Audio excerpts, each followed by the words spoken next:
right, welcome to today's episode of Tomorrow's Leader, where we dive deep on all things leader-related, related to leading yourself and leading others. I am John Laurito, your host.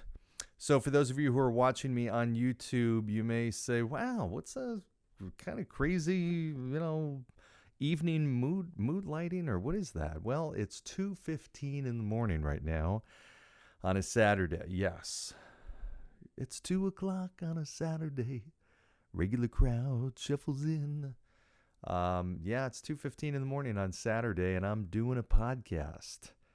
Crazy, right? This is the first time I've done a podcast at 2:15 in the morning. But there is a reason for it. In about another hour, I am leaving with my kiddos to Hawaii. Super pumped. We got a super early flight. And you know what? I had some thoughts. I had some podcasting that I needed to do, some ideas that I wanted to share. So here I am, just before leaving for the airport. So in any event, I wanted to share real quickly. This will be a quick one, but a good one. I had a faithful listener give me a call recently with a question that I thought was a really great question. And he said, John, I'm in this situation. He said, I am leading or supporting about 50 people in my organization. And my role is to help them do their roles better. Now, these 50 people don't report directly to me. They report to another guy. Let's call this other guy Joe. Now, Joe is a very domineering, harsh,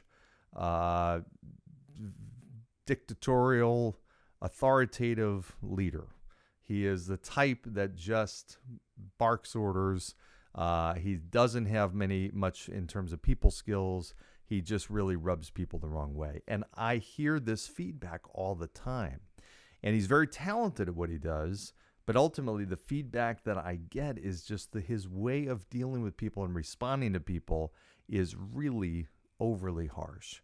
And it doesn't need to be that way. And I know that if he was a little bit different, that his leadership effectiveness would go up dramatically, because he's got a bunch of people that actually, honestly, are ready to leave. That's how bad this is. They don't want to put up with it anymore, and they're great people, and they're kind of on the brink of leaving, and they've confided to me in this, and I'm wondering, what do I do with this? I have no reporting relationship with this guy. It's not like I'm part of his team. I'm a whole different business unit.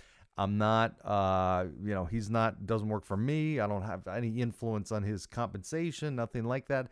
I'm just a guy that's gotten some feedback, and I'm wondering, how do I even approach this guy? I said, okay, first of all, great question. And you've got a choice, right? You can decide not to. You can decide to just take it and not do anything with it, or you can do something with it and you give him the feedback. I said, if role was reversed and you were this guy, would you want to get the feedback? He said, yes, absolutely. I said, okay, so would I. I'd want to get that feedback too. So that's point number one. You have to look at it if the role was reversed.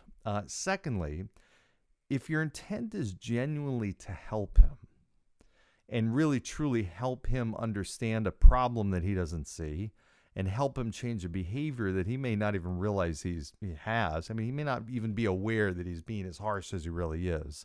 If your genuine interest is to help him, then you have to keep that in mind, and that helps frame your own mindset better going into that conversation. And actually, the words will probably come out a little bit better. Okay, so two things. One is you'd want that feedback. Secondly, you've got genuine good motives and interest in helping him, right?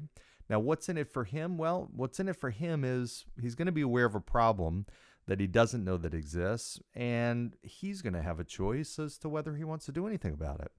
But hearing that, whether he likes to hear it or not, will be helpful for him.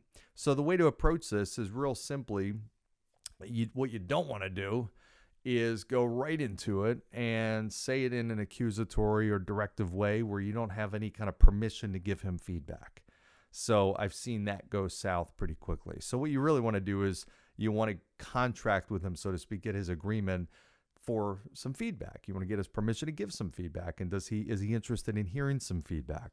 And real simply, what this sounds is, hey, Joe, I have something I want to share with you, but I want to first make sure that you're open to this.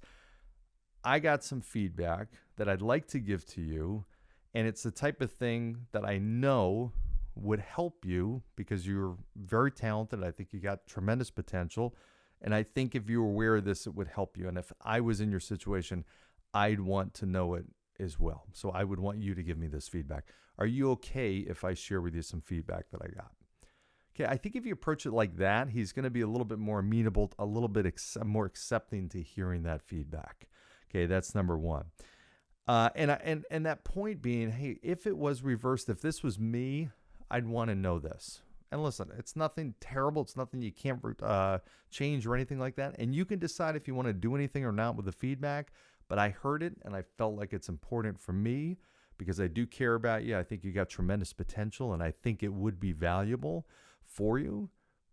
But you can decide what you want to do with it. Okay? Is that fair? Okay. So I've now kind of set the ground rules, so to speak. I've kind of said, hey, listen, I heard this. I've had a choice. Do I want to do something with it or not?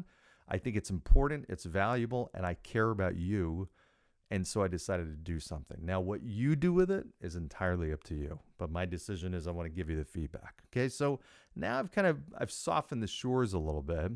I've now broken the ice. I've now gotten him hopefully more receptive to hearing the feedback. And then at that point, that's where you're going to give the feedback. Listen, here's what I'm hearing. Now, what I typically do when I give feedback is I give a little bit of the sandwich. I give a little good, bad, and then good.